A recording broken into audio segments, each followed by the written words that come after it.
without any doubt the greatest bodybuilding show on earth. You don't want to miss this. Best show in the world. Well, I'm very excited. Best Arnold weekend ever. To your winner, Derek Lunsford. Let's go.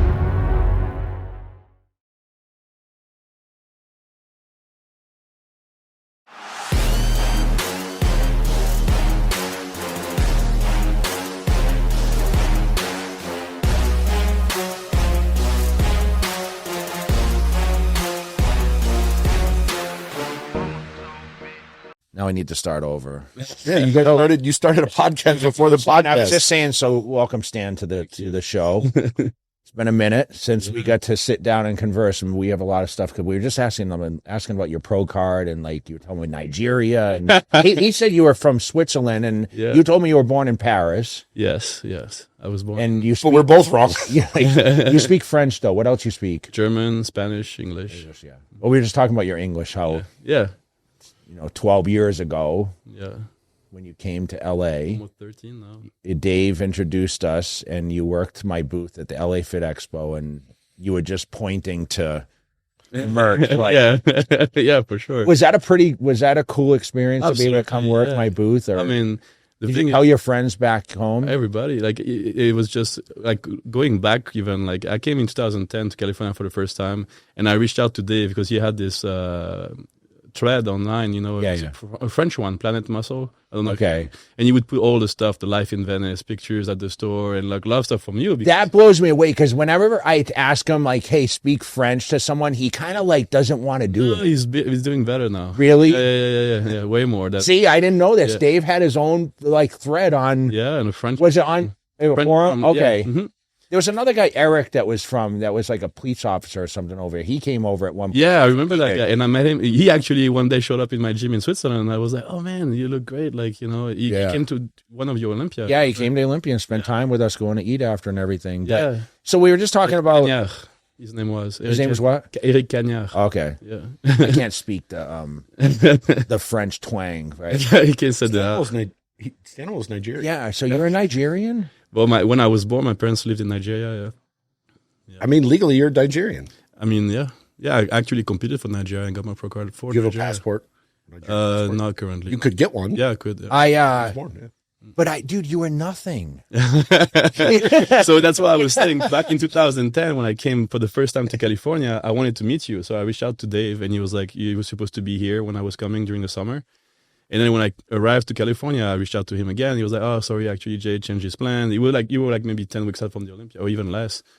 And so then he gave me, you actually signed a poster for me at the store. You left it for him. So he gave me that, and the muscular development was you on the cover.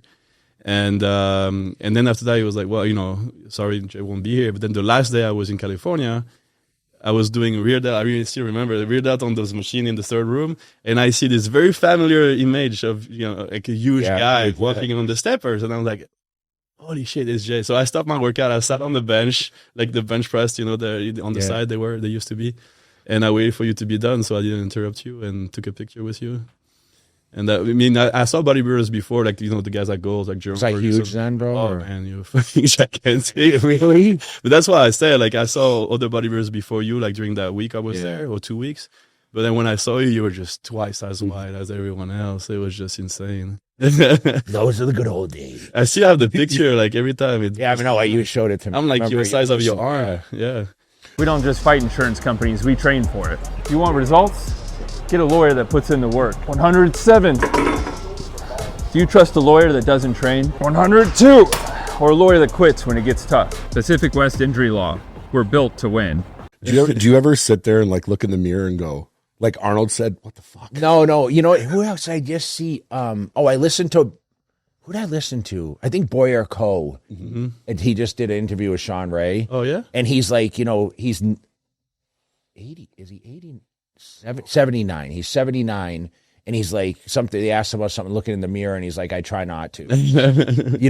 I had a sticker on my car with his pose. Really? Yeah. The lounging double bicep with the fist out. Yeah. That's funny, but it's funny. I don't know. Do I think about it? I think about the training and how much weight I was able to pick up. Like those 300-pound dumbbells at Gold's, I could pick those up and row those with no straps or anything in the heyday. Yeah. Dude, that would tear my arm off, right?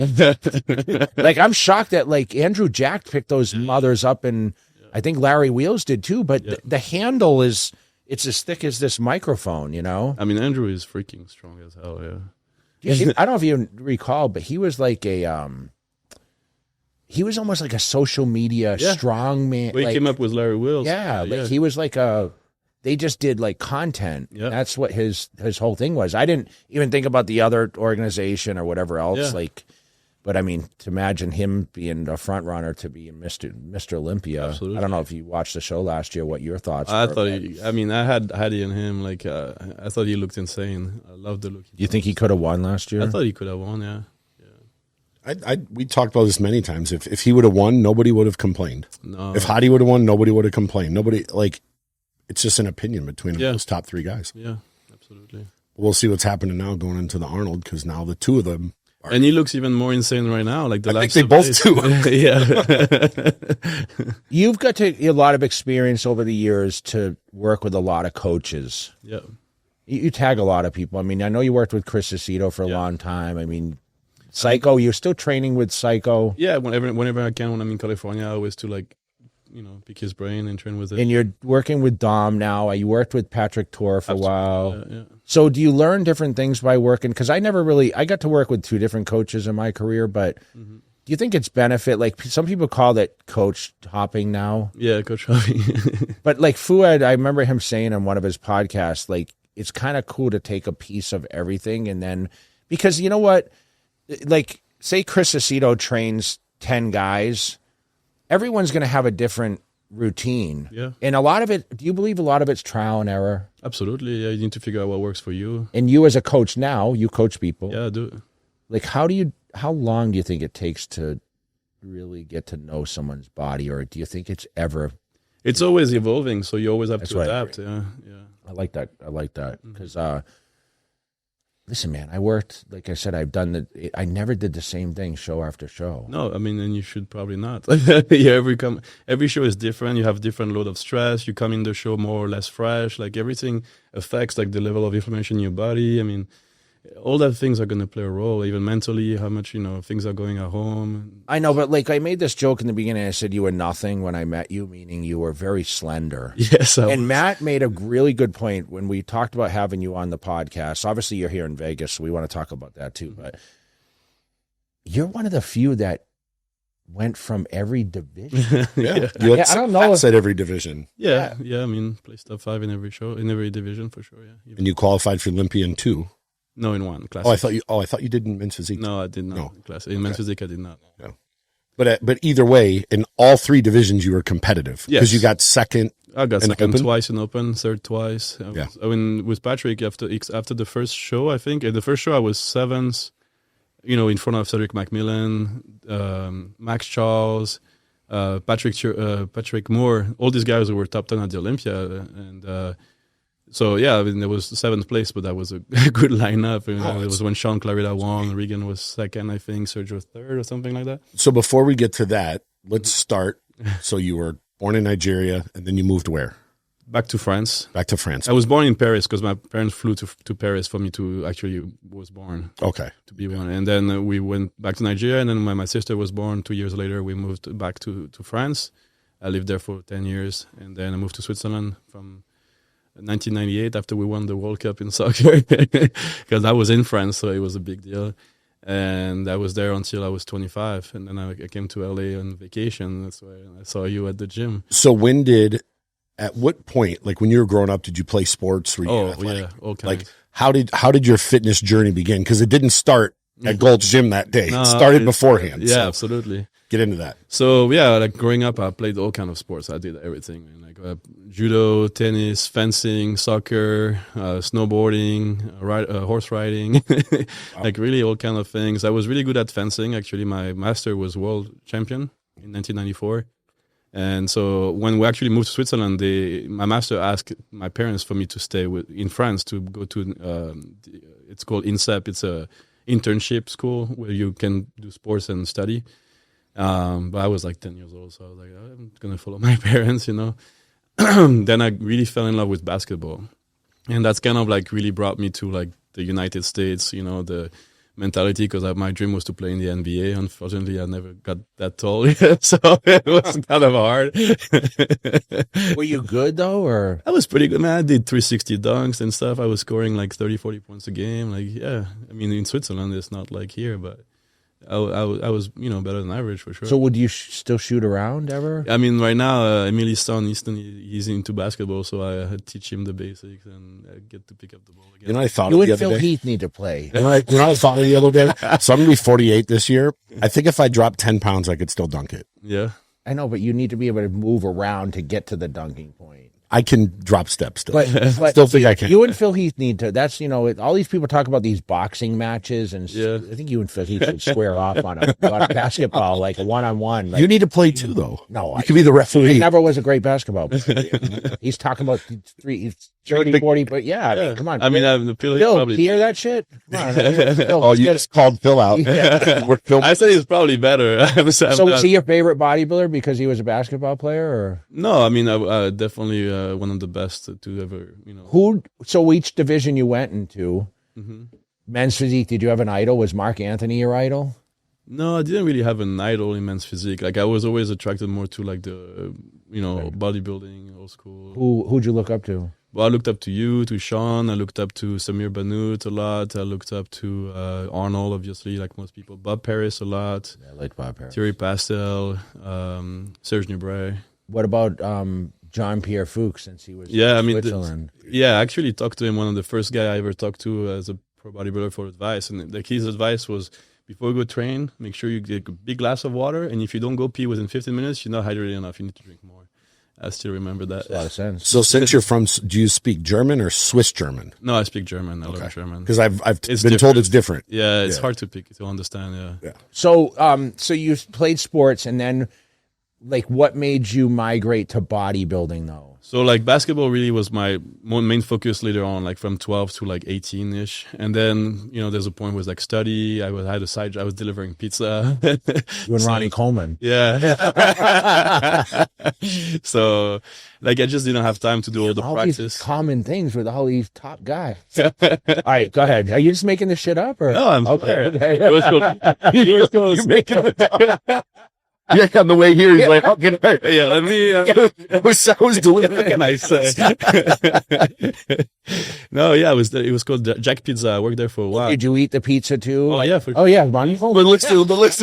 them on the scooter. But listen, but if you started trading it for chicken or something like you said, or to Burger King, I know you're full of shit. Yeah. Because he said I had pizza too much, so I called the place across the street and said, "You want to swap?"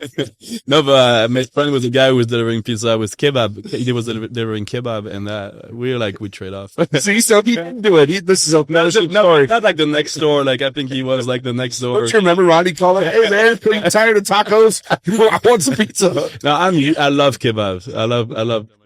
I do too. Bro. Well, then why don't you start delivering pizza? We can find Jake's Pizza Delivery and Kebab. I mean, you can look it up. Okay, so tell me how did continue? You got me thrown off track here. Okay, so you were delivering shit, work. Yeah. So then I didn't, I couldn't keep up with all the practices, 5 times a week and games on the weekend and moving around the country to play and stuff. So that's kind of when I stopped playing basketball. But like when I was really trying to push for basketball, I wanted to play in NBA, like I said. And the major difference between European players and American players, especially at the time, was like the muscularity.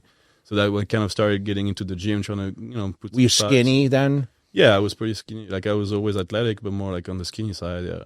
Like the whole summer, I would wake up, and during the summer, I would be in the south of France at my grandparents' house. I would wake up in the morning, push-ups, abs, then take my bag, go up the mountain and back down. I would be gone for like 4 or 5 hours. Then I would shoot all the afternoon on the hoops and then like do drills on the. I was like, very disciplined. Also the same Yeah, thing. because you're a fucking machine. So I know your routine. And so then when I stopped basketball, like I was like, well, now I just want to shape my body. And so that's when I started like stumbling up on you and like bodybuilders in Who general. did you see first? I mean, Arnold, I was always familiar with him, obviously, because of the movie. Who Was there anyone local that, like, in your, like, the first gym you joined that you looked at? Because, like, I had guys I looked up to. There was this guy, Richie Warfield. He was, like, a big dude. And, like, everyone kind of looked at him, you know? Yeah. No, I had a guy that actually played basketball, who was super athletic, who was like then became a champion, Swiss champion weightlifting and powerlifting champion, and he was really, really impressive at the time for me, especially. That, you know, I was always interested and admired him, but he was more like powerlifting. So, but he was strong as. Because like you mentioned, Terry Pastel. He is from France, I believe so. right? He was French. I think there were a lot of good bodybuilders.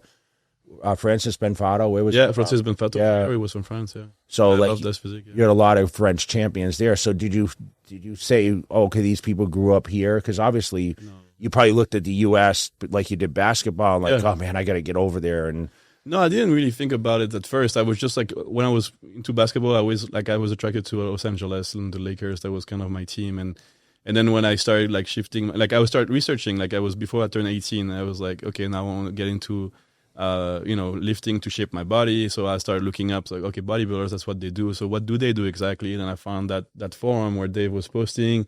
He was sharing your life and, you know, the life in Venice. That's kind of when, like, it put that picture in my head, like, this is the dream, you know, like living in LA, training. you thought I was living the dream, or Yeah, absolutely. Yeah. you probably admired Dave too to be able to tag along and see all this, right? Yeah, and funnily, like, I got to do kind of the same thing after that, like with Shawn, actually, going to the Olympia and see the behind the scenes. And So you came to California on vacation. in 2010 for the first time, yeah. Did you just stay? No, I came back to get my bachelor degree in hospitality management, and then I came back to celebrate when I graduated in 2013, and that's when I came for, like, I was supposed to be here for 5 weeks, and it's been like 12, 13 years now. You never left. No, I because hear that story a lot, though. yeah, but I came and then, you know, Where'd you stay in 2010? a hotel, like the airport. Did you go to Venice? Was Every that day. the whole trip to go No, to we Gold's would- Venice, or I mean, for me, it was like. did you get to the Hollywood sign and Yes. Universal Studios? And Did I do university? who'd you come with?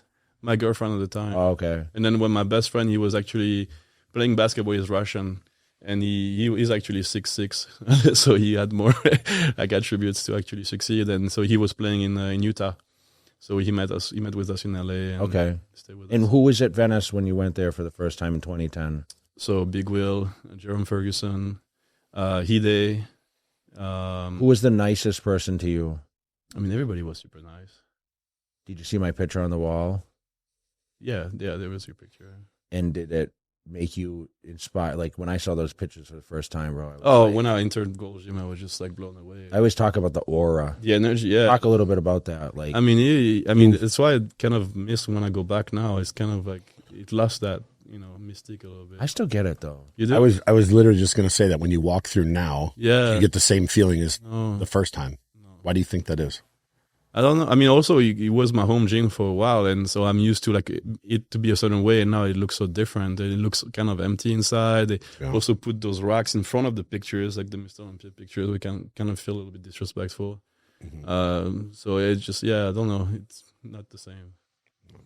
And there's not many people anymore there, you know. All right, take two. Hey guys, if you have not heard, I've launched my own TRT clinic. TRT Kingdom is now live. And if you'd like to schedule on consult or get more information, make sure you guys go over, check it out, and let us see how we can help with your health needs. Click the link below. Shit. Say click the link below. Okay. Click the link below. So when you went, was it one of those things where like, I have to be here? Like you went to the firehouse and you ate and you had the bodybuilder breakfast. Bob Bowl. Yeah, Bob's Bowl. That keep getting more expensive every year. I just ate there when I was. How much was it? You went with me, right? Yeah. I don't know. I paid like $100 for 3 of us, but I got bodybuilder breakfast. You got what? I don't remember. He got something cheap, like he had a wrap or something. I got a wrap or He doesn't something. eat a lot, so. Yeah, because I remember the first time I went, it was like $20, and then when I left, it was about 30. It goes into 30, yeah. 40 Yeah. bucks or 30, yeah. some shit now. But you get to meet people. Well, you didn't speak great English then, no. Yeah, I mean, I could get around. I definitely was able to speak, and Big Will was super nice, obviously. I mean, everybody was really, really nice, actually. Very supportive, very encouraging. And even when I came back to Switzerland, like to start my college, I was very depressed at first. First of all, it was like the winter after, you know. And the winter always weighed on me personally. I don't know from you being from the East Coast if you have that same feeling. I mean, yeah, I was just there for a week in Boston, but I enjoy it now because I know I'm coming back to Vegas. But Yeah. did you downhill ski or it's cross country, any of that? Yeah, it's snowboard. I skied and snowboard later on, yeah. Because that's some of the best skiing in the planet. Over Oh, there. Switzerland, the Alps, yeah, it's beautiful. Absolutely. Ben and them just went over there to ski. Who? You know, my buddy Oh. he's from France. Okay. But, Arnold used to go over all the time, too. I think he broke his leg Oh, yeah. twice over there, skiing. And so you went over, you finished your degree, and then you said, I have to come back. So you just to made the trip. celebrate. And So and that's also when I decided to do my first competition. So just before I came here, about a month before, I did my first show in Paris, like a Natural Federation WrestleMania. And then I came here because I did well there. I won my class, and so I qualified for the world. So that was in Vegas. So I was coming back to LA, and I did my first NPC show. Then went to do the show in Vegas, the WrestleMania one, and I was just like, damn, where it's at is the NPC. Like they have so many more people watching. It's really where it's at. And then there was this guy who was launching his supplement company that I would, because when I was there, I was like, I need to be there as much as I can because I don't know how long. I'm supposed to be here for like 5-6 weeks. So I would come in the morning, come back at noon, and come back in the evening and train 3 times a day. And so he would come always at night, and he was launching his company, like I was saying, and he like offered me to sponsor me to do the Arnold Classic, and that's when I got my pro card in men's physique. He actually hooked me up with a coach, my first coach, Kurt Schidik. And then that's when we went to the Arnold. that's the guy from Venice, right, Kurt? Yeah. Still training people there. Yeah, and then so because of that, I think you actually called because the first day I saw you, then Dave was like, tomorrow I'm interviewing Dexter at the Max Muscle store. Do you want to come? I was like, sure, I would love to meet Dexter. So I went there, I met Dexter, then I met the owner at the store. I think his name was Matt. And he offered me a job. Like he was like, if you want to do work here, like, I'll put you on the table. So I was like, if I can make money while I'm here and not spend all my savings, then I can maybe stay longer because I always had in mind to try to find a way to be here. And so I just accepted this opportunity. And so after that, what was I saying? So I met Dexter. Did I call someone? Oh, yeah. Then you called Dave and you were asking about me, how I was doing. And then you asked if I was going to be here in LA for the LFit Expo. So when Dave asked me if I was going to be here and if I wanted to come and help you at the booth, I was like, I need to postpone my flight. I need to be there. Like, oh, really? Yeah, So get the opportunity to spend the weekend with you for sure. Yeah. So I postponed my flight, and because you were like one of my number one, like top bodybuilders I was looking up to. Like you're like, first of all, Dave was sharing all this stuff about you, so I was getting kind of involved into your life, and like I could see like the behind the scenes. Like it was just more because that was like the beginning of social media, but like the forums were like kind of where it was at before. And you could see more of like what the life was about. You were sharing a lot. Like there was a lot of videos on there. He came and stay with me and do like 2 days here, and then he'd go back to LA, and it was everything: food, follow me around, everything. I know you even had something I think with bodybuilding.com or something. Yeah, the Living Large trainer that year. Yeah. Fit Club started right here at the Strip, off Hacienda and Decatur. The energy, the grit, the place that set the standard for Vegas fitness. Then came Northwest, near Summerlin, sharing the Fit Club gym culture and vibes across Las Vegas. And the crown jewel, Henderson, a cutting-edge space designed for bodybuilders, competitors, and anyone chasing their best self. Fit Club Las Vegas, now with 3 locations. So I was just like, yeah, that's. What year was this? 13. Yeah. That's when I shot it. It was my last year competing. So, But yeah, so that kind of like planted the seed, and then I postponed my flight, and I met this guy who sent me to the Arnold Classic. Then I got my pro card, and I stayed and never left. I never used my flight back. and how did you survive? But like first I was working there, and then I started having sponsorships, and You are a man of many sponsors. You always find good sponsors. You've been to a lot of brands, and how do you network like that, or yeah, I mean, do you reach out to people? I mean, for the people listening, yeah. I think too many people say, I want to get sponsored, but they wait for people to come to them. Did you actually chase the work, or did it fall on your lap? No. It was like I was always looking at things that I liked and reaching out and see what we could work out together. Like that makes sense. You think networking helps a lot? Yeah, absolutely. Yeah. And you aligned yourself with some really great people. Yeah. One of them was Shawn Rhoden. Yeah. I was just going to ask, how did that come about where you started training with Shawn? Because obviously he's an open top Olympian. Yeah. You're just kind of getting into it. Yeah. But for some reason. Well, at the time I started training with him, I was doing decent in classic physique, but like how it came about is like, first of all, I met him at the FIBO before I came to California. So then when I saw him again, he was like, oh, what are you doing here? And then like 3 months later, we were at the Arnold together. He was like, you still here? And then came back to Venice. He was like, what are you still doing here? So we kind of like started joking around like that. Then we were training around the same time. So like we would chat a little bit before the workout or after. And then that's when I realized, he posts all these great pictures of him on stage, and we just quotes. That was all he was posting, like pictures of him on stage and quotes. And I'm like, this guy's fucking hilarious. Like people don't know anything about him. So I was like, we need to show that more on social media. So I was like, I could get a few like videos of you and put something together. And I started like making a little montage and stuff for him. Then we ended up starting spending more time together. And then when he moved to Santa Barbara, and Chris Lewis started training him, like Chris knew we were friends, and he was like, oh, do you want to come with me to train with Shawn? I was like, hell yeah, I would love to train with Shawn. So you did that drive every day. Yeah, every day. That. Yeah. It was far. How far? It was like without traffic, like 45 minutes. So usually in the morning it would take us 45 minutes to an hour and a half to come back.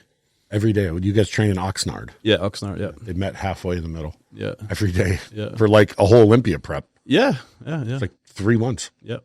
Every day. Even Regan came by. What did you learn most from Shawn? Unfortunately, obviously he passed. Yeah. Very hard for his team.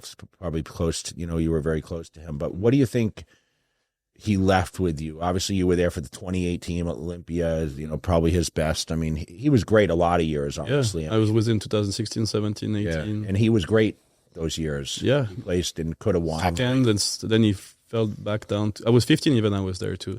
But 16, he was second. 17, he fell down to fifth. A lot of people write him off, and then he came back 2018 and closed the door. But what did he teach you think of anything like that? Well, the main personally or in the training aspect? The funny thing is, like, he would actually like always pick my brain about everything. He would like, and then when people asked him stuff about like training or nutrition, he would be ask Stan. But like it was more like his approach of things, like being very calm. Just like, he's always say like, stay in your own lane, like do you don't try to chase others, just do you, like that was really kind of like the message with him. Very, very laid back, very, just enjoying the process and being present. He always wore huge clothes. Yeah. Why? Did you ever ask him why? He used to say, why are you in a snowsuit? Yeah. Snowsuit, yeah. I never understood it.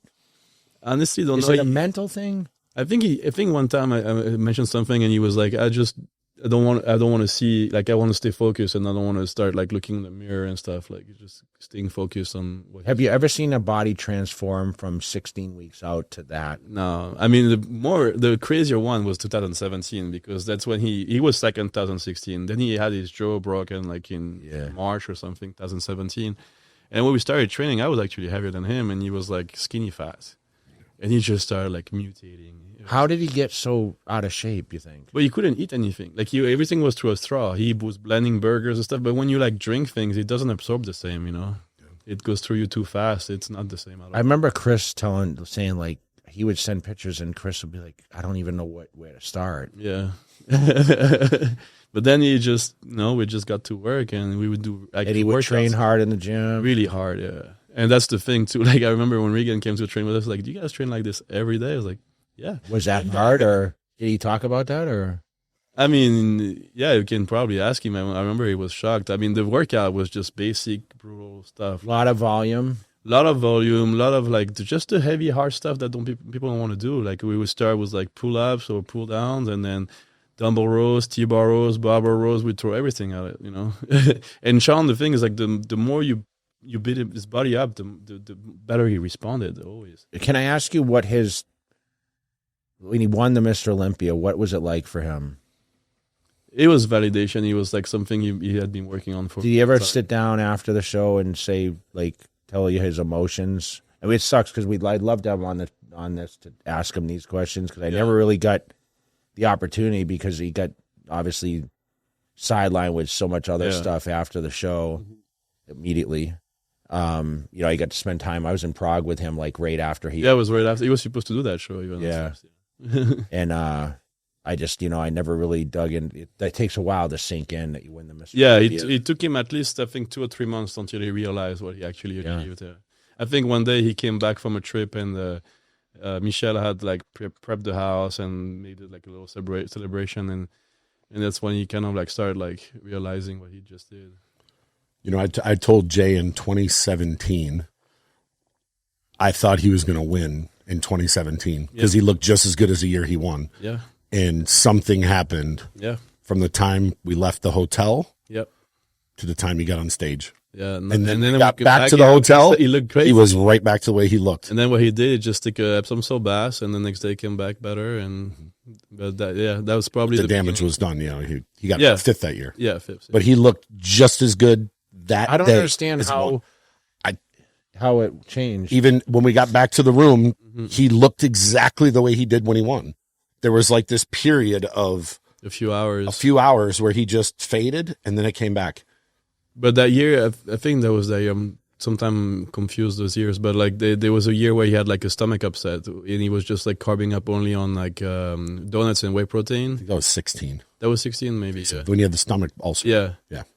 When that stomach ulcer began, but like that actually started. Like he ended up in hospital because of that in 2018, before the Olympia we won, when he was prepping for the Arnold. So you've transitioned through competitions. You had your best success in the open division now? No, classic physique, because I didn't make it to the Olympia in open. In classic, I was top 10 in 2006. Okay. And so, but your mind is all open now, or are you going back to classic? I went back to classic at the end of last year. Okay. Yeah. So why the change? Well, what like happened is like in 2023, I was really like knocking at the door in open. I got like second, third. I got big shows too, like Vancouver, New York, Chicago, and so I felt like I was really knocking at the door. And then so I came back from that thinking, okay, this is the year I'm breaking in, really like making it to the Olympia. And I went to work, and I always train really hard. And I was with Patrick, and I knew for me, like, I need to deload weeks, but like I listened to my coach. And so I was telling him, like, when should I deload? And he was like, when your performance drop. And I was doing so many modalities for like recovery that I think I was able to mask what was going on behind the scenes, and I was able to push through and still improve all the way through. But then when I started prepping, I was like shredded like 255, 260, like straight glutes and everything. And then we started prepping, started losing weight, but it wasn't getting better. So then I think he was like, oh, we need to get really sharp. Because last year we brought like really crazy conditioning to stage. So he gave me a little more diuretic, like a quarter more than usual. Like we do half before diacide. Now he did like give me 3/4, like on 3 different times. And I ended up like just looking off, like flat, like nothing happened. And like I fell back on that show, and then I had the show the following week planned. That was Chicago after Vancouver, and so first Patrick was like, "We need to be sharper, so let's dive in more." So we pushed like a day or a day and a half more. Then I looked one of the judge from Chicago, Chuck, from US. Chuck Shano, yeah. Yeah, he looked at me and he was like, "Yeah, the conditioning is you need to fill out. You need to start eating." So I gave the feedback to Patrick. He was like, I don't believe that, but if that's what you want to do, let's do it. And then I started coming up. So after I finished training, I checked my blood sugar. It was like maybe 110. It's like perfect. Like in 10 minutes, 15 minutes, you should be like under 100. I can start eating. And I check again 10 minutes later, and it's like 150. I'm like, okay, my thing must be broken. Like I don't really pay attention too much. I was like, okay, I need to eat. I eat. Then I go to the pharmacy, get a new one, check my blood sugar. I was like 220 or something. I was like, whoa, something was wrong, And from there, my blood sugar started being like crazy numbers. Like, like normally I never had over 140 before that. And I was just like every like in between meals, I was trying to bring it back down under 100. So so when I think Dom mentioned that during the last podcast, like if your blood sugar is over 100 and you keep eating on top of it, that's when you're more likely to spill over because your body is not shuttling the nutrients. Yeah. So I was trying to bring it down. I was taking insulin. I was trying like everything I could, but my body was just so stressed because I think I trained so hard and pushed so much inflammation in my body during that year. And then we took the diuretic, which means, being dehydrated makes your blood sugar runs higher anyway. So now I was in the perfect storm and my body was not responding properly. And So then I was able to still like kind of put it back together better for Chicago, where I ended up 6th. I think I was tied for 5th with Jordan Hutchinson. And then when I came back, I needed to, I was like, well, I need to fix that, And that's when I started, being on the work for like a year and a half, trying to fix the blood sugar, the pancreas. I had fatty liver disease, so I got rid of that in like 5 weeks or so, like very quickly with Dom. We addressed that. Then I had some gut bacteria overgrowth, so we fixed that. But then still the blood sugar was not responding like perfectly. And then we started using some retatrutide actually. And I mean, at first he wanted me to use semaglutide, Ozempic. So I started with that. And like, I'm always researching things and stuff. And I was like, what about Reta? He was like, I have no experience with that. I don't know. I was like, it's better. Like it works on 3 different pathways. From what I'm reading, it's pretty good for fatty liver disease. So I was just really studying, and he was like, well, if you want to try it, you can, but like, I'm not familiar with it. I don't like to play with things I don't know about. And I was like, honestly, I've been reading a lot of research, and it's very, very promising. I want to try and implement that. And I started using that, and that helped me a lot, actually. So why Ozempic when you're having sugar issues? Just because I don't understand the science behind it. So GLP-1, the Ozempic work only on one pathway, but it slows down the gastric emptying, so it makes it easier to control the blood sugar because the blood sugar comes in your blood, like it's really slower into your bloodstream. Okay. That's the only reason. But then you have like tirzepatide, for example, or Longeaux, which is the same thing. That works on 2 different pathways. Also work on the insulin receptors, so it makes you produce more insulin and better nutrient partitioning. And retatrutide works also on the glucagon. So it helps fat mobilization, energy expenditures, and it burns fat like none of Should them. Bodybuilders be taking it when they're prep? So I think a lot of people are using it. And I think I'm just saying, should they, or I mean, it really or is depends. it unnecessary? I don't think it's necessary. I think nothing is ever necessary. But it's definitely a very useful tool. And I think the last couple of years, we've seen like a huge jump in conditioning in open. And I think that plays a big role.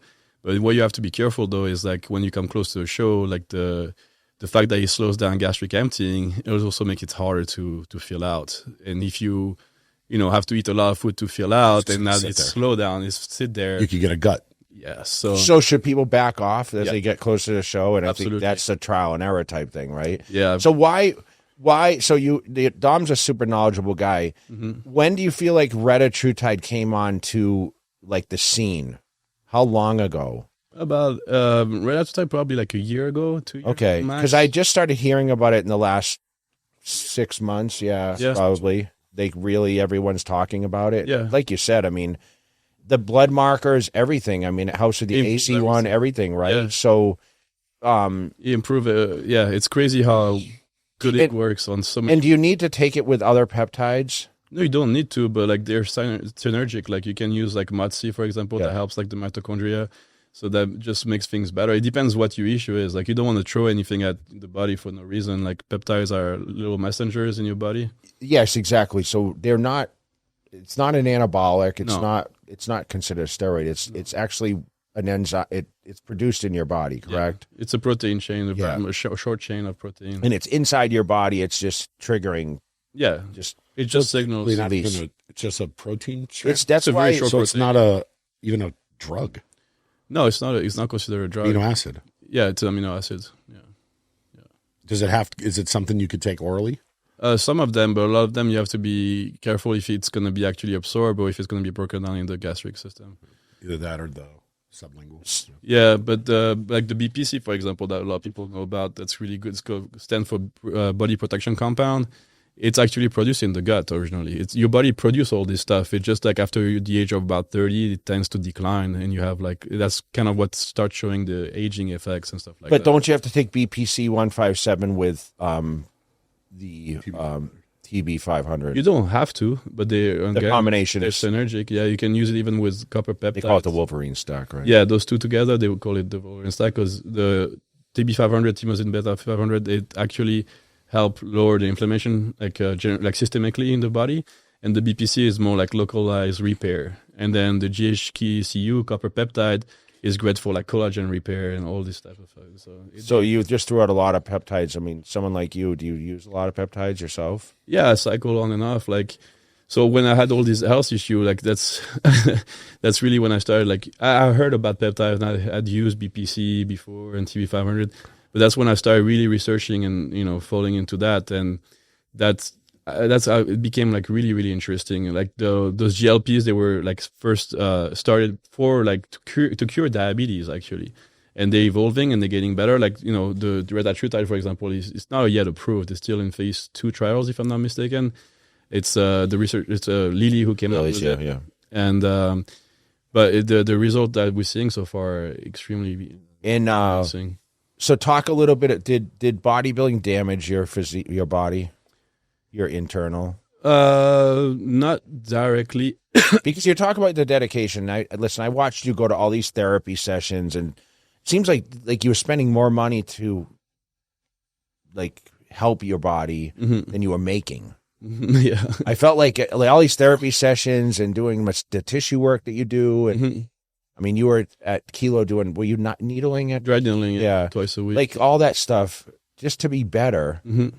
And then your back's against the wall where you have this blood sugar issue. Yeah, I think you were having to take insulin at one point, right? Yeah, I am taking insulin. Okay, so doing less and less, but yeah. And now we talking about these peptides, but was it damaging? Would you suggest bodybuilding? I mean, what's your whole take on now your journey? Because you were eating a ton of food. Yeah. And I don't see you as like naturally a huge guy. I mean, you started at what weight did you start training at? 69 kilos, like 150. Yeah. At what age? Like 18. Yeah. So, I mean, and you weigh today how much? 230. So what's your take on bodybuilding? I mean, I think is it a healthy thing? Because there's a lot of controversy these days. I think there's a way to do things in a healthy manner, or like more controlled and safer manner. But it's extreme. Like, it's not like. What is the most extreme thing about bodybuilding? The most extreme thing is it the food?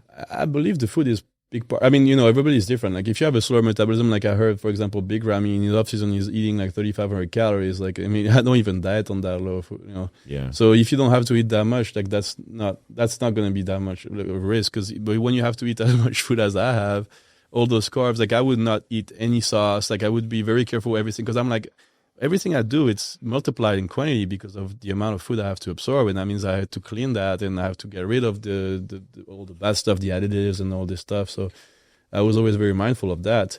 But I think and like you said, I was doing all this stuff to like recover, like dry needling, HBOT. Like I talked with Phil Heath, who was big on that too, like red light therapy. Like I didn't even know he was doing that, and I thought I was the only one who was doing all that stuff. And I think I was able to mask a lot of the damage I was getting behind, because the inflammation, that's the biggest thing. Is like when you push your body that hard all the time, the inflammation builds up. Like my HRV was tanking under 120 per night, which is very low, and I was constantly like stuck into a fight or flight, response, and that creates more inflammation. Then poor sleep, that all drives your blood sugar high, cortisol high. Now you're more and more insulin resistant. Like I that's why right now I'm actually able to kind of like reverse it, and that's why I'm working toward to, and that's why now I'm doing classic physique. I bring back to classic physique also. Like, I don't want to be pushing the food and like taking a lot of amount of insulin and mask the issue. I want to resolve it, and that's why like the peptides and going back to classic and all these things together, that's what I'm working on. So is classic physique easier than professional open bodybuilding? It depends for who. Like, if you look someone like Samson, like who can grow easily, like getting to 350 pounds without even like pushing as much food as I used to, like then you can come into like other discussion, like is it healthy to be walking around at 350 pounds, on the heart? This big discussion lately. Yeah, but you think it is, or no? I think it's a lot of stress for the heart for sure. But like everybody is built different. We all have different genetic makeup. That's the truth. I mean, Andrew Jack is like 350 lean and 315 right now. Yeah. I think I heard that. That's what I heard too. So what I mean, his off season, I'm probably got the 320. At least it's 315 right now. Romney was. I remember that. I want to say when I took him to Canada, I want to say he was 345 or 350. Yeah, time. He was that big, but it did seem normal on him. Yeah, because everyone's different. Yeah, someone can be the same height and hit 250 and feel like complete death. Yeah, absolutely. So you're well versed in the peptide space, and you just launched a company. So talk a little bit about that. So yeah, so like I was saying, I like with the health issue I've came across with, which I think really came from like the buildup of inflammation. Like I was saying with Patrick, I didn't do any deload. Like I would even do like exosomes. I don't know if you're familiar with that. Yeah, I know what it is. Yeah, and like I was able to keep progressing. So I think my body was doing good. I'm progressing, I'm responding, and I'm making crazy gains. But like in the back, like things were starting to fall apart, and that's why like you need to really like cycle your training and pay attention. And the main thing I would say, like we're in bodybuilding as bodybuilders, we're always trying to push the limits. Is to learn to listen to your body. It sounds stupid, but it's the truth. It's like a lot of people they might tend to listen to themselves too much and not go hard enough. But like once you like have that mindset of the most top bodybuilders, I would say, like it's important to actually we understand that there's a limit where we're not machines. We have a body, a lot of things, a lot of mechanisms that are working behind, and we can't just throw things at it and think it's gonna balance itself out. You need to step back. You need to let your body rest. You need to do health phases and back off on the food and give your body a break here and there to be able to. I was going to ask you that because I know you were like on a diet without a cheat meal for years. Yeah. Do you think if you would have came off that and just ate like a normal something and cycled the food more, do you think it could have helped prevent some of the issues? I don't think the food itself would have saved the issue. I think for me it was more like taking breaks from like trainings that hard and like let the inflammation really come down and my body get into a relaxed mode and be able to actually calm down that overall inflammation that was building up. Do you do that now where you just take a day where you're just going to be like no gym, no nothing, and just I do more rest for sure. And like right now I'm in the health phase. What's that mean? That means I'm on TRT and I'm eating, not pushing as hard in the gym. I'm trying to, take it easy, getting more just of a pump, like kind of what you're doing in the gym, not trying. That's what I do every day. Yeah. On a completely different tip, I run into Stanimal more than anyone. Oh, you guys train at the same gym or? No, whatever gym I go to that day, he just so happens to walk like that in. used to be our situation because I only train at Kilo now, but I would like randomly, I won't go to like strength culture. I'll show up one day and I walk in and he walks in. Well, I saw him. And then the next day I'll be at Torture and he walks in. The next day he's at Fit Club and I see him. Then I see him over at, then I'll see him at New Tech. Yeah. It's like, I see him and we don't like reach out to each other. It just so happens to be there. Every time. They're Stanimal. Yeah. But you it's more like there's like 3 months we see each other every day and then we don't see each other for like 6 months. Like, so why are you in Vegas? Why? Yeah. How did you end up in Vegas? COVID was a big factor. Like during COVID, that's when I moved away from LA and I moved to Chicago for like that's right. 10 months. And then Shawn told me he was moving to Vegas and I was like, let's do it. That's the new Mecca. So that's why I came to the United States in the first place. It was for bodybuilding. And then when I saw the bodybuilding movement coming here together, I was like, that's where I need to be. And what do you think of Vegas compared to California, Chicago, Switzerland, France? For what? For bodybuilding? Just in general, to live. In general? I mean, honestly, I'm surprised because I didn't think I would like it that much when I moved here. I was like, it's for what it is. But, for me, bodybuilding, like Las Vegas was the trip and I'm not a party guy. Like, that's not my scene. So I was not really like attracted to that. I never thought I would, live in Vegas. I never imagined that in one day in my life I would be living here. But like being here, I love it, man. It's like there's not, like compared to LA, there's no, even Chicago, the traffic is very little. Like if you can go across town in 30 minutes max. Everything is open all the time. You have the best gyms everywhere you go. Like, it's awesome. I love it. And how many different gyms do you train at the moment? Like four or five. You know what's going through my head right now? In 2017, I set a after party up for Shawn. Yeah. At the Bellagio. And Stan, I left my suit at my house. So I showed up everywhere in a t-shirt. And Stan wore one of Shawn's suits. Yeah, dude. And he looked like a little kid. I have the picture. Yeah, he's got this suit on, and it's so big, and he's just standing there. It's me, him, and Shawn, and I'm in a black t-shirt and sneakers, and everyone's in suits. Do you know what shoes I'm wearing, though? I don't remember. I was wearing Atomics. Really? Yeah.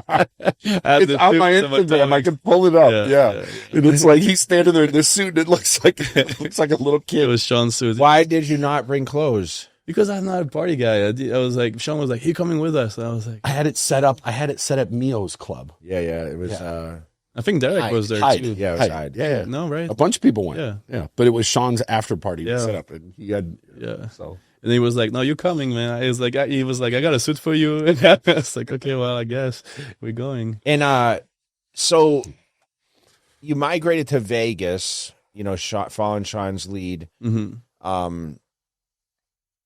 Like we talk about the gyms in Vegas, like you can train a different gym every day. Every day. So is it certain, like, is it because I know Corey's at Strength Culture and he does your tissue work. Yeah. So you train afterwards. Yeah. You still have a methodical approach to how much did you have to navigate now that you have like a blood sugar issue? And like, do you ever wake up and say, shoot, you know, you're a young guy. Mm-hmm. And I don't know if it's hereditary, or do you think the carbs, you talked about the carbs you ate, like I was eating 1,000 grams of carbs a day. Yeah. Do you think that affected you badly? And like, why do you choose to go to each, like, do you have body parts you train at each gym? Yeah. So, I mean, for the hereditary part, my brother does have type 1 diabetes, but I don't think that's my case. I think I was able to implement the use of insulin that helped actually give a break to my pancreas and the beta cells. Talk about that a little bit, though, because people think people who take insulin, they're going to become diabetics. No, I mean, if it was the case, I mean, you know, diabetic wouldn't be using insulin. If you come, Everybody will be diabetic. I hear people saying, you know, like, oh, you use insulin, you become less sensitive to it, and then then all the diabetic people, they'll be doomed because like you start using insulin, you're gonna keep using it more. And no, it's not the case. What happens is like when you use insulin, and especially when you have to eat a lot of carbs, or when you're using stuff like, you know, GH that raise your blood sugar, I mean, especially at high dosage or multiple times a day, like you're running higher blood sugar, and then your pancreas has to work extra hard to bring the blood sugar down. And then when you start having higher levels of insulin constantly in your body, then your body is like always in that pool of insulin, and then it becomes less sensitive to it. And over time, you get to a threshold where, I'm producing so much insulin, it's exhausting for the beta cells, and they just shut down. And that's type 2 diabetes. Is that what happened to you? For me, I think it's a little different. It's like I was using insulin to help me, and then I kind of stopped kind of cold turkey.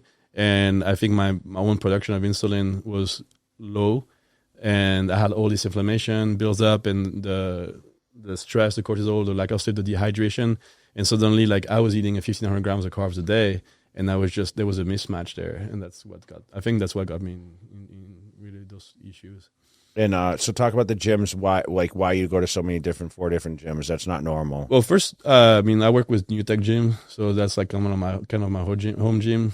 They have so many great, you know, pieces of equipment there. You can really not go wrong there. Old school, new school. Like New Tech is awesome. How far do you live from there? Like 20 minutes. The closest one for me is Torture Gym. So when I just need to get a quick workout in, that's where I go. And like, you know, like shoulders, arms, you can do that pretty much anywhere, even chest, like that. So usually those one, if I'm around, you know, I try to go close to my house, so I end up at Torture. If I have to train back, I like to go to the New Tech or Torture Gym, because I really like the New Tech pieces for that. For hamstring or legs, I like to go at Fit Club, Strength Culture, or New Tech. Hamstring would be more like Fit Club or New Tech even. Quads, I can do all 3. But it's really because depending what I'm training, I'm like... You don't look for the atmosphere as much? You try to get that Gold's Venice feel, or is it impossible to recapture? I don't think there is anywhere like that, yeah. Like the closest thing I think would have been like Fit Club, like about a year ago. It was getting really cool. Like, you know, I like that atmosphere there. It's really, really nice, but there's nothing like the Gold Gym. I've said that. In Vegas, there's a lot of good gyms, but Fit Club is the one that has like a real kind of culture atmosphere. Yeah. Like you can just tell it's just has it. Yeah. You know, even when people will say so and so is the Mecca, it's like Mecca is not something you can create. Yeah. It just happens over time. Like Steve Weinberger has a Mecca. Gold's is a Mecca. Like that's something that takes years. And you think Vegas is a fitness Mecca though? Yeah. It's the fitness capital of the world. Everyone welcomes you to the gyms. right? Everyone what? They welcome you to the Yeah. gyms. They're happy to see you there. And talk about a little bit about your experience now. You worked, like I said, with multiple coaches. You're with Dom Super Slice now. Mm-hmm.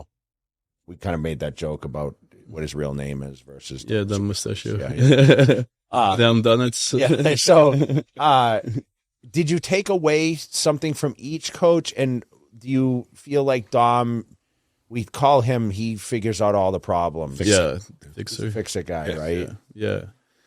I mean, that's kind of where I knew him because I'm close to Amanda. I know her for like over 10 years, I think now. So that's how I heard of him and met him in the first place. But everything was going great with Patrick. So I was curious, but like I was like, why would I change something that's working? And that's where like the coach helping, it's like you need to, get those data and like you make sure like your coach learn and make adjustments. And if that's the case, then you probably better off like staying with the same person. But like if you're just trying to become a coach yourself, or if you just want to learn as much as possible, then trying different things. But at the end of the day, like a lot of people are just doing the similar things. Well, the protocol is kind of, it's general. Yeah.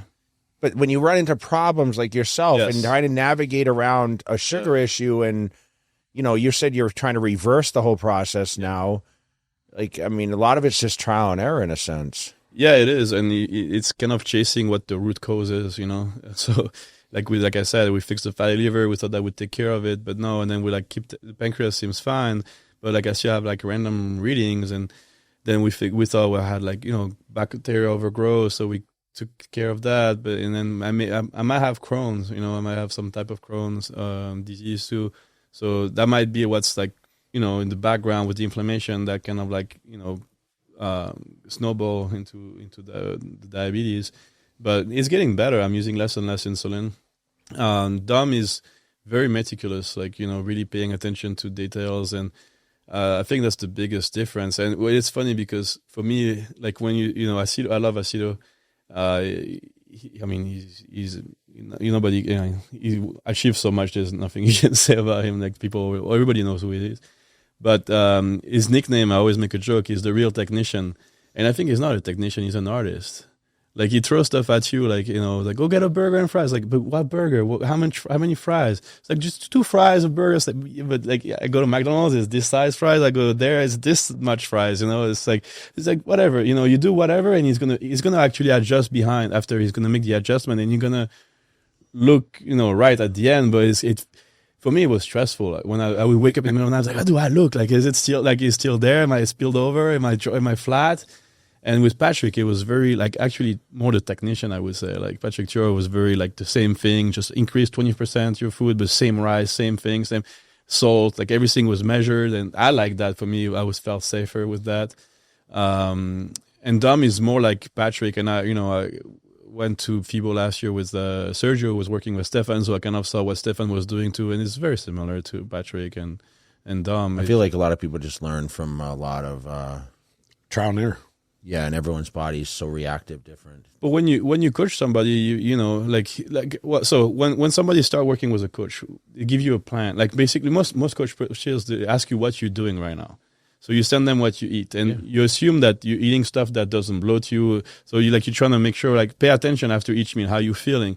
People then give you feedbacks. Then you also take pictures, see. Then you start noticing things like, okay, I think the oatmeal might, a little heavy on your stomach, so let's remove that. Let's put cream or rice. Then you start adjusting things, and then the people have a consistency, like a base. When they start following the same thing for weeks, then you can start playing around with things and see, like, okay, let's increase by 50 grams carbs.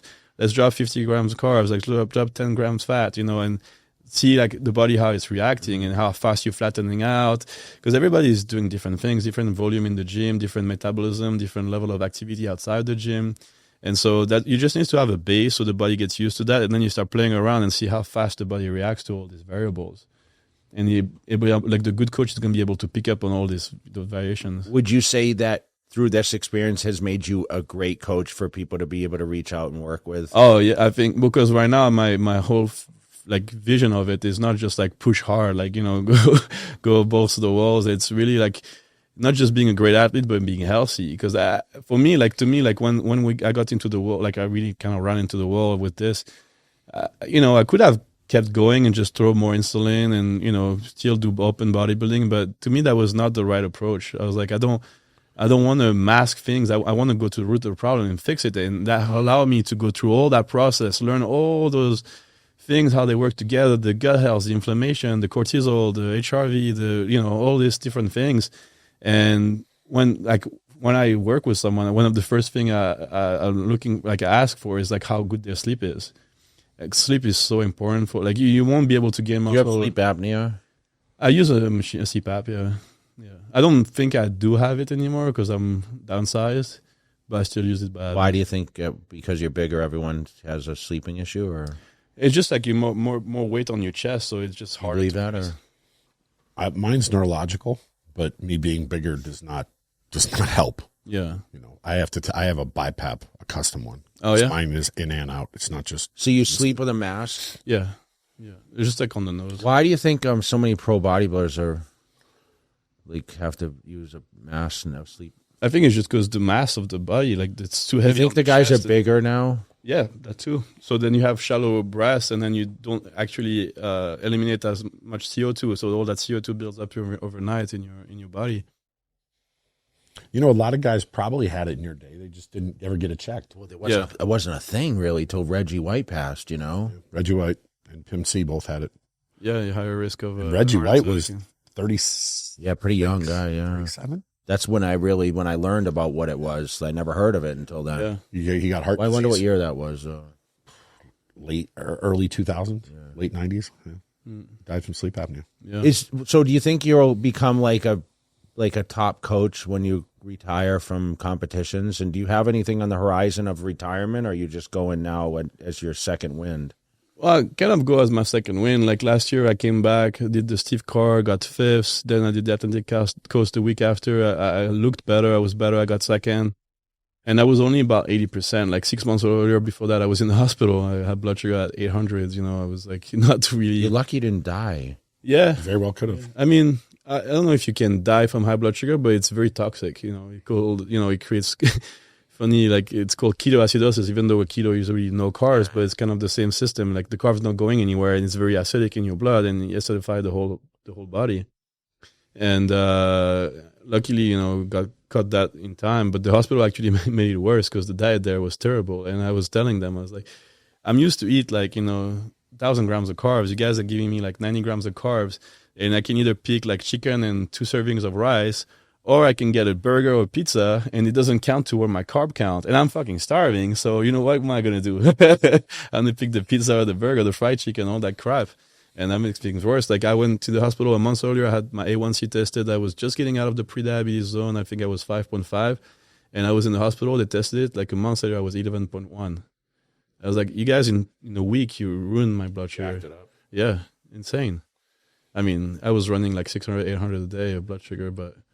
But do you think you'll coach? Yeah, no, I'm coaching right now. But you think that's what you like? Do you have any like plan to step away or a goal? Like, is your goal now to qualify for the Olympia? Is that still like the main thing on like a bodybuilder's mind? I want to get the Olympia, or do you want to get invite to Arnold? I mean, what's the deal? So I would like to do the Arnold. Like this year, I would like to do the New York Pro and the Pittsburgh Pro if everything works out how it's supposed to. That's what I'm aiming for because those shows I've never done. Yeah.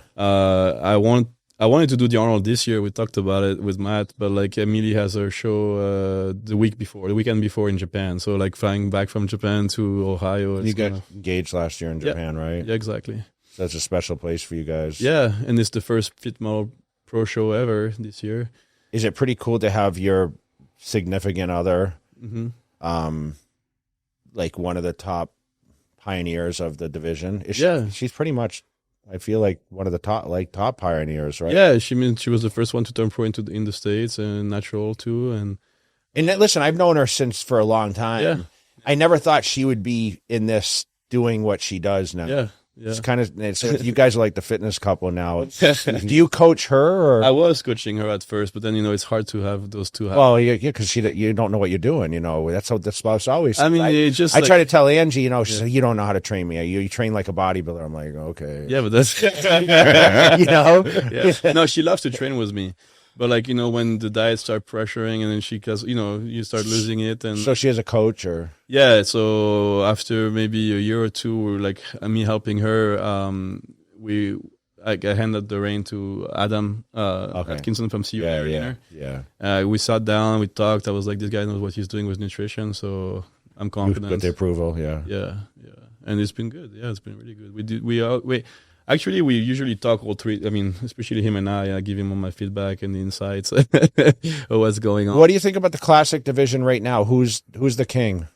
I mean, Rahman just won, but Mike has been very dominant, and he was right there. Do you see Mike often here? Do you get to train with Mike? I haven't trained with him, but yeah, I see him almost every day. Speak German to him, or no? We speak English. Oh, when you see Arnold, do you speak German to Arnold, or I've tried. Yeah. What do you say? He doesn't really like. Yeah. Is Mike?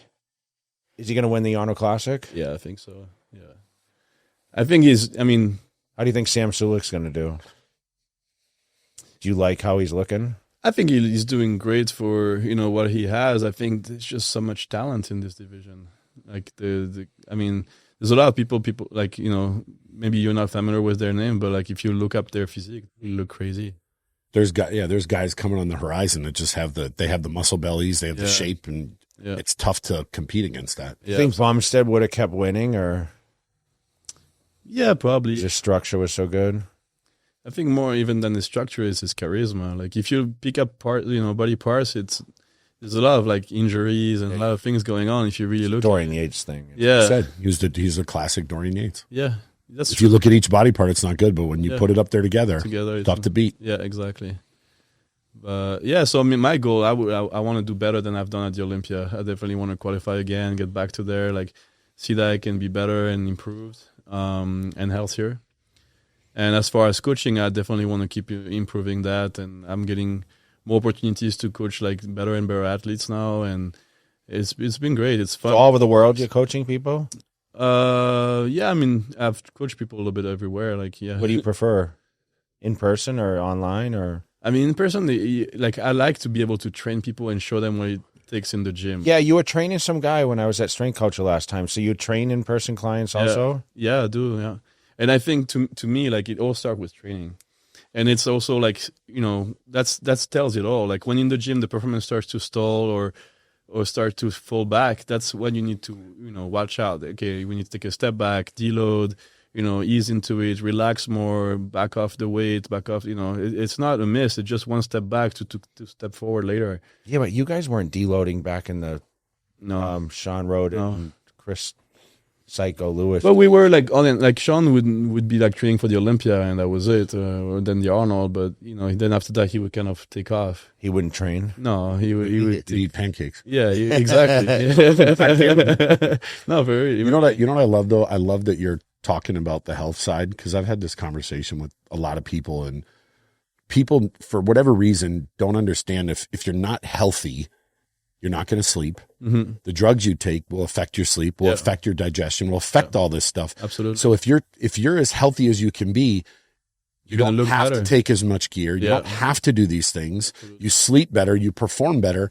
And so many guys are so worried about, I need to take this or I need to be this big. And it's like, if you're healthy, all those things come down and you can perform better. 100%. But you never hear people talking, in general, you don't hear people talking about this. No, and that's kind of a debate. Even with Emily, she was like, do you think those guys at the top, they're healthy and stuff? I'm like, to look the way they look, you have to be healthy enough. Like, your body won't peak like that good if you're not in a good spot, you know? Like, it's just not going to happen. Your body's going to be stressed, you're going to hold water. Like, it's just, there's no way around it. And if you're trying to pull that water, you're going to flatten out, and you're not going to look that good either. Same thing. You'll hear some guys say, well, you need to take this drug, you need to take this drug. And it's like, but I sleep like shit on it. Like, well, then don't take it. Yeah, you don't need it. No. If you can't sleep, you can't repair. You can't repair, But too many guys just don't understand how important their health markers is. So it's great that you've actually talked about the journey you went through. Mm-hmm. And if other guys are out there that are going through this, like, reach out to you and see if there's something you can do, especially with your peptide company. Yeah. Talk a little bit more about that. Why did you? Yeah. Well, so that's exactly like, you know, it's called ion peptide. Ion is a god of longevity. And so it's all about like lasting, like not just, you know, getting a great body, but be able to last. And when you look at you at your age, it's like what everybody aimed for, right?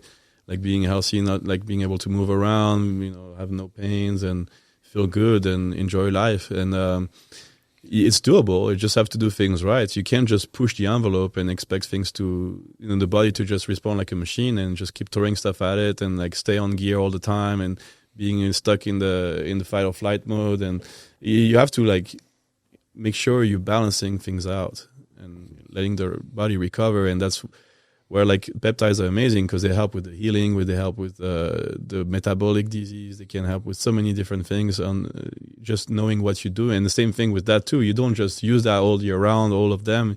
You cycle them on and off for different purposes in a different phase of your training and preparation. Yeah, I think we talked about cycling. I was just thinking about that and the whole TRT thing and everything, and people have just different theories on what TRT is. Yeah, it kind of drives me a little crazy because they're self-induced.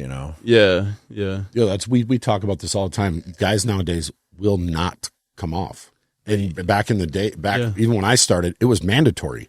Yeah, I mean, your body's going to respond better. Like instead of even for example, we're talking about red artery type before, like people are like, okay, the research, you use this amount to this amount doses, and they want to use it for which is to me the most ridiculous part, because I don't use it for that at all. They use it for fat loss mostly, because your appetite control, and the appetite control, it can start like the nausea and stuff. Over time you get used to it, so you don't have that as much. So people keep titrating it up and increasing the dosage, and it's better to just take a break and then come back at it with the smaller doses instead of like keep throwing just more and more at it.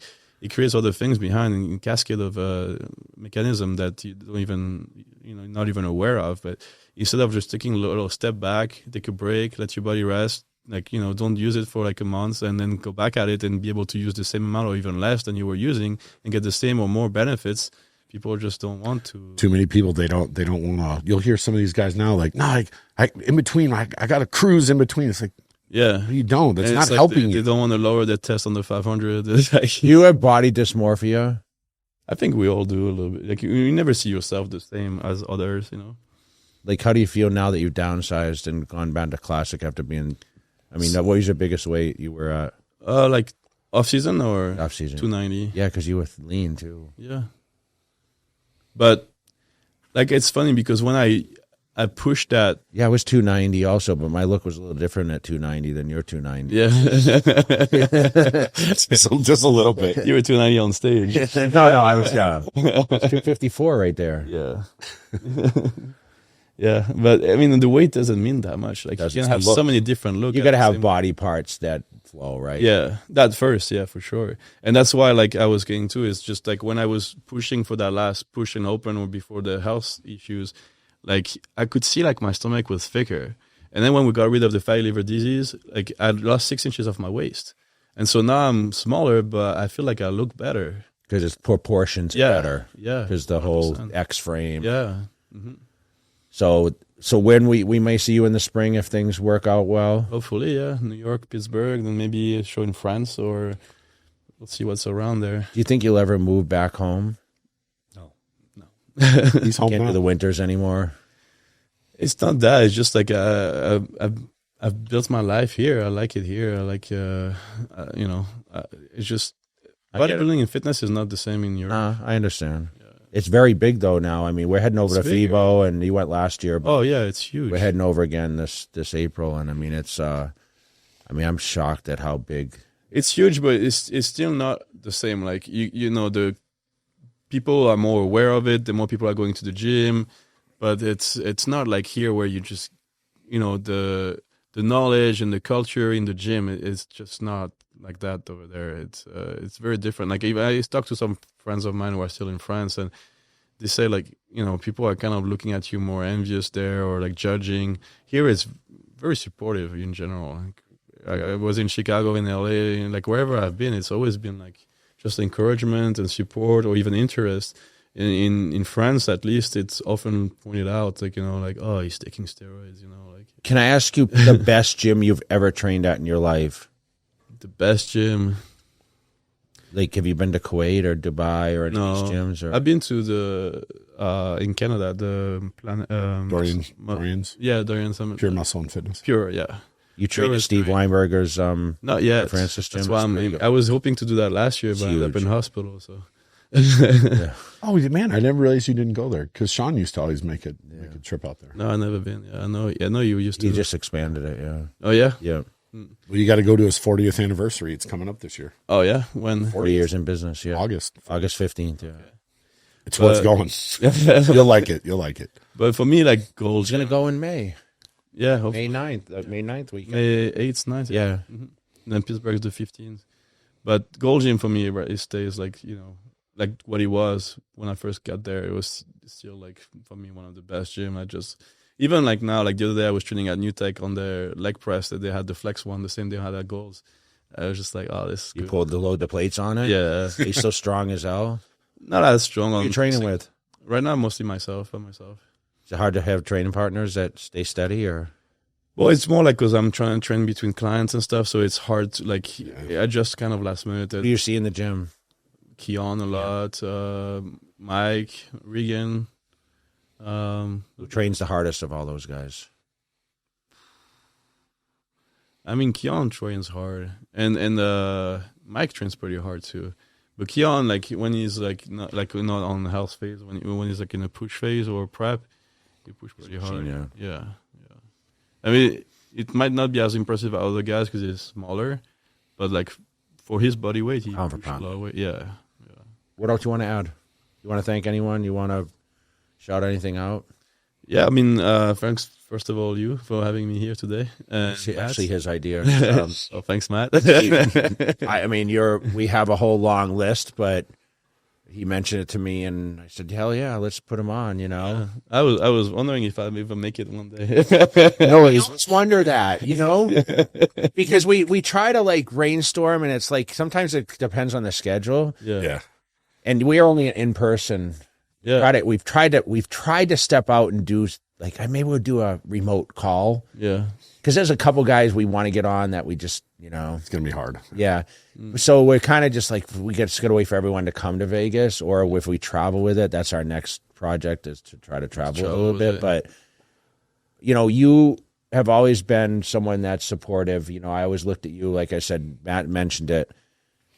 I've witnessed a lot of greatness through my career, and I was very rigid with my routine. I was a machine. Yeah. But you were super dedicated from what I saw. It's unfortunate because I saw you like do this in your career, and then obviously you had a setback. But it wasn't of lack of effort. Let's put that. Maybe it was maybe it was too much effort. Too much, yeah, because you caused. But I'm like, man, that guy just lives it. Mm-hmm. Yeah. And I appreciate that, And I even said to you, how many times did I say to you, like, dude, you are dedicated. Like, you might be the most dedicated. We mentioned you on the podcast several times. Maybe I'm sure you've heard it. Yeah. Even like some of my clients, they say this. They like I get a lot of good feedbacks from that because they like just being around you, training with you, like seeing that you walk the walk and. It just it's real. Yeah. But where do you think it comes from? Is it from the sports? You think the discipline? Because mine came from concrete. Yeah. And I played like team sports in high school, but like Phil Heath, I can see because he played Division I ball. He was super like he just was organized in his lifestyle. Mm-hmm. Do you think that's where it comes from? Is it your family? Is it your personality? I mean, you can't just make that up. I think I'm very much of a perfectionist. Okay. And so when I have a goal in my head, I just do everything I can to achieve it, and I put a plan together, and I don't deviate from it. I don't let anything distract me. I'm like, Yeah, it's funny because any show I asked him he was going to get ready for, I said, "Are you going to win?" And he's like, "Yeah, of course." It was like no hesitation. I mean, I'm like, "Well, Regan's doing this show." He's like, "Yeah, I know, but I'm going to beat him." He would tell me that. But every that's how time. you got to be. Oh, of course. But I mean, he didn't. I don't see him as arrogant. Like other people, I'd be like, "That guy's kind of fucking arrogant," But no, actually, the way your demeanor is. Well, I think it's good. That part comes from the fact that I know I've done everything I could, and I know most people won't have done as much as me. So I'm just hoping it pays off, and like I just don't see why it would not. Otherwise, if I thought of the other way, maybe I wouldn't be able to go as far as I go. I understand that. So Well, we appreciate you coming on. What else you want to thank? Well, I want to thank Trifecta. It's been, for years with them. I literally just told him. Number one running ad. No, number one ad years ago with you and the dog. Yeah, with Chubb. And I want to say you've been there for 7 years? I think more. Might be 8. Yeah. A long time. Yeah. You and Angelica are the last two that have been there for. Yeah, I really appreciate. I mean, that's been a huge part of like my over the years. Like honestly, having able to rely, especially in the States, it's hard to get good quality food. So having Trifecta as a partner, it made everything so much easier and more convenient and healthier in general. Like I don't know what the quality of food is inexpensive too in the States for like bad quality food. So having Trifecta has been a huge plus, and so I'm definitely super grateful for them. I also work with New Tech Gym, so thank you New Tech and Iron Legacy clothing company in Canada. I think you met the owner. He sent me a picture with you. Yeah. There. But yeah, that's about it for now. Anything else? No, man. We'll have to get you back on once you get back on the circuit and start tearing it up. Yeah, Just ask you to start thinking what you think of this guy and that guy. Oh, let me ask you who's the best bodybuilder in the world in your opinion right now? Open class. Right now, man. I ask everyone lately this. Not like their placements, just who you think. I'm asking your opinion. So, because we're not going to say, like, who do you see as, like, what's your ideal bodybuilder? Well, for me, Andrew and Samson right now. Because of the structure. Yeah. I mean, Andrew, I used to favor more like Andrew Jack's physique even. But it's interesting because Andrew, I think, is just a statue. Like, he looks insane. Like, but then when he gets into the poses, his limbs are so long. Sometimes it creates gap where it's not his lacking. It's just his structure, and that's where like Samson actually is maybe like more density. Yeah, yeah. We say that. I mean, I think Samson, like, he's right there. Yeah. is Mr. Bodybuilding in my opinion. And he's getting a lot of criticism lately. Which people are being, people are always gonna have an opinion. We need to talk. People just want to find something. Bodybuilding needs some excitement. I mean, everybody is like saying, "Oh, he's getting too big and stuff." And before they were telling him he needs to be conditioning and force. He was winning before, so it's like. Do you pay attention to what goes on a daily? Still, I like to keep tune into the bodybuilding channel. I've been doing it less, to be honest, lately. But I always, because I'm always trying to learn. So I'm always trying to hear what's going on and what people do, what they do, and if I can learn something new. Would you do more podcasts? And I love podcasts. Yeah, maybe we should have him on to help us do a couple of the analysis. Yeah, we'll do some analysis. Oh, I love that, man. I mean, I remember years ago, I think it was the Arnold Classic when Bonac and Curry were battling, and I broke it down with Jim after. He was like, "You should be a judge. How good I." You want to be a judge, or? I mean, that's something I'm thinking of, honestly. But not what I'm competing, obviously. But do you think you'd be biased, or? I don't think I'd be. I think I'm pretty fair. I said this a long time ago. I think the top guys would be great judges because they know what it's like to be there, and they want the best guy to win. And I think a lot of people would put their biases aside because there's times you probably felt you should have won. Yeah. And there's times maybe you shouldn't have. But like he just said something like he looked at the structure of the Samson and the Andrew Jack, which isn't that's not in our heyday. If you were that tall, you're way too tall. Like Tony Freeman, I always thought was too tall. But now I look back and I'm like, man, I really appreciate his physique. He looks insane. Yeah. Where it's like, it surprises me that Hadi and Derek are the top two bodybuilders in the world at a certain point. Mm-hmm. Those are your two top guys. I'm like, man, like, I would never thought a guy under 5'9" would be a top guy, but how do you deny Hadi with the crazy conditioning, right? Yeah. It's not our ideal. Yeah. Yeah. And that's why it's How hard. tall are you? I'm 5'10". Okay. So Dorian Yates was 5'10". Mm-hmm. Yeah. I mean, who's your favorite bodybuilder of all time? Of all time? If I just pick the physique, probably Flex Wheeler. Yeah.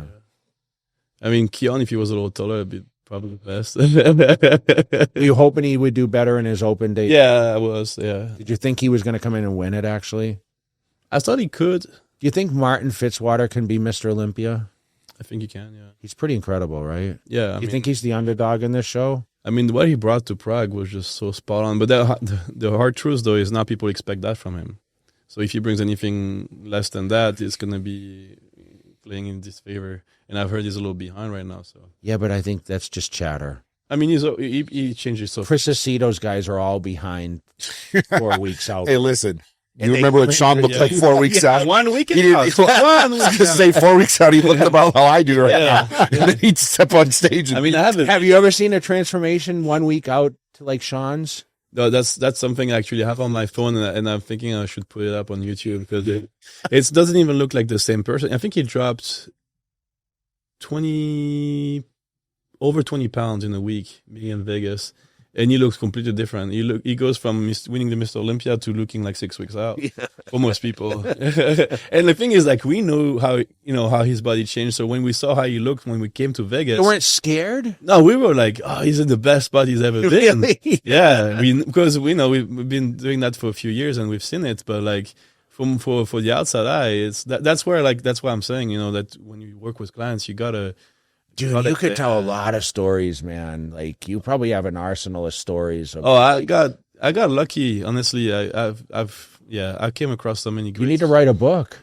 Yeah, I know. Because it was the most historic crossover moment in bodybuilding history. I have all the behind the scenes videos. Because, to do what he did, and then it's like he had so much uncertain things happen. And also the way he did it, because he called it, on your of course, channel, yeah. he called it. And I said, he's out of his mind. I said, this guy, But he's going to beat Phil Heath. what did I tell you the day before?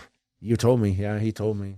He said he's going to win. We were downstairs in Platinum, Yeah. and I messaged Jay and I said, Shawn is going to win. Yeah. See, I wasn't as close to Phil then. Like, we had a few Yeah, years right. where we didn't communicate as much. Mm-hmm.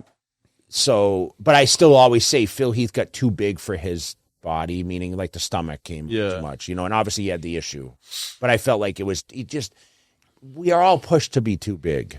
Well, he already doesn't have the widest clavicle. That was always the issue. And then so when this started to come out, it's hard to. And he had, even before the hernia, and I don't know if he had it for years, I still think there was some protrusion there, because it happens to all the guys, Yeah, I mean, when you have to eat that much carbs, that's also like what I learned, throughout this process is the bacteria. Of course, a lot of people are, and then when you're dieting down, your stomach acid goes down, so the food sits in your stomach longer. It's not being processed properly, and you got bacteria overgrowth. Like, it happens very often. I didn't ask you, how did you get the name Stanimal? That was my PlayStation handle. Wow, okay. It just was a friend of mine when I started lifting. In French, when you say Stanimal, like, this guy is a beast, you would say, Dieu Stanimal, like that, and I was like, oh, Stanimal. That's So you created your own moniker? Yeah. I thought. So how did it come about? When did it first come out? When I came to the States, because my name is Stanislas. Most people can't say that. What do you mean? Stanislas. Say it, because you're great at names. Stanislas, yeah. Stanislas is my full first name. Oh, okay. And then your last name. My last name is de Longeaux. Yeah. Stanislas. How do you say it? Stanislas de Longeaux. No, I'll put the camera on you. I want you to say it. I can't say. No, I want you to try again. Stanislas de Longeaux. Stanislas de Longeaux. That's pretty good. There you go. Yeah. That's not bad. You say it. Stanislas de Longeaux. He's really good at names. He actually knew because Andrew Jack. You know what his name is? Yeah, it's Okinobu Oshiwa or something. Oshiwa. Obieki. Obieki. And he knows Big Ram. What's Big Rami's name? Mamdua Elsbaye. Yeah. Yeah. Every guy I have on, it's like, we have all these people, and it's like, what's your name? What's your real name? Yeah. We don't even know. I mean, but that's so when I came to the States, like, I would say Stanislas. People would be like, what? Like, Stanimal, Stan. Okay. Because even when I would say Stain, at first people were like, Steen? I was like, no, Stain, Stanimal. Okay, Stanimal, I got it. So when you go to like the DMV, yeah, you have to put his government name, yeah, what do you say? Stanislas de Longeaux. And I spell it. Say what? Yeah, of course, every time. I just said this. I just said this the other day. So my real name is Matthew Daniels. Yeah. So when I was growing up, it would say Matthew Daniels, but people would think, I would have teachers say Daniel Matthews. Oh, yeah. And I would say, no, that's not my name. And I had a teacher 1 year ago. Are you sure? I was like in third grade. I'm like, yeah, I know my name. It's not Daniel. It's Matthew. Yeah. So listen, I think a lot of people for the first time just learned your true name. I've never heard your name, and I've known you for that many years. I never heard you pronounce it, but obviously I'd seen it because whether we booked a flight for you. Or, you saw it? Throughout I knew he had a. So when you I didn't know how to trifecta pronounce shipment, it says that name? Oh, maybe Stan de Longeaux, actually. I think it says just Stan. Yeah. I think it just says Stan. Yeah, I mean, a lot of places here, I put Stan, like, unofficial stuff. Emily calls you what? Stan. Oh, that's nasty. She needs to call you. She needs to call you by your real name.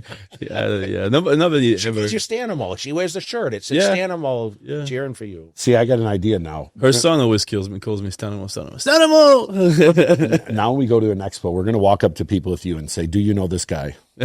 Can you say his real name?" And you get $100. They need to.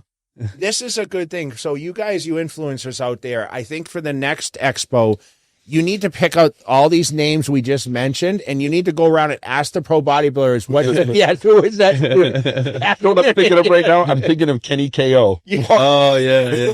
Can you say this guy's name? Can you say this guy's name? I think that would be great. Yeah. Maybe, I don't. You're the first name I think I pronounced ever, right? You don't even try to pronounce the other name. Matt always puts in this spot. He's like, "Say it." And I'm like, "Fuck, how do I say it again?" You did really good, actually. Because I have many times the speaker before the show coming like, well, how do you pronounce your name? And then they're like, Longeaux. It's like, like water. So next time you do a show, we're going to find the MC and we're going to make sure they can say your real name. David Bay. Yeah. Usually they end up being like Stanimal. So David Bay is the only MC that ever said Angelica's name correctly. Oh, yeah? He actually, You know what her name is? Angelica Teixeira? But it's Teixeira. Teixeira. And so he's the only one that walked up to her and said, "How do I pronounce this name right?" Yeah. Everyone else will say Teixeira. I thought her name was Textera. Yeah. That's what I thought it was. Because of the way it's spelled. Yeah. But he was the only one that said, "How do I pronounce this right?" Yeah. So especially when they did her farewell at the Arnold last year, he said her name correctly as she got to say goodbye. That's cool. Which nobody ever does. I mean, I've had speakers that came up to me, like, honestly, a few times, but usually whatever I did end up like just messing it up. Well, we're gonna find a way to make sure David Bay. So when you when you post up the thumbnail, are you gonna put the full name? That makes no sense. They'll say, who the hell is that? They don't know who that is. There's 9 letters in my first name and 10 in my last name. You're gonna take. All right, we're gonna take a picture right here. So, but thanks for coming on, bro. Of course, thank you. Good luck, and we'll have you back on soon. Thank you.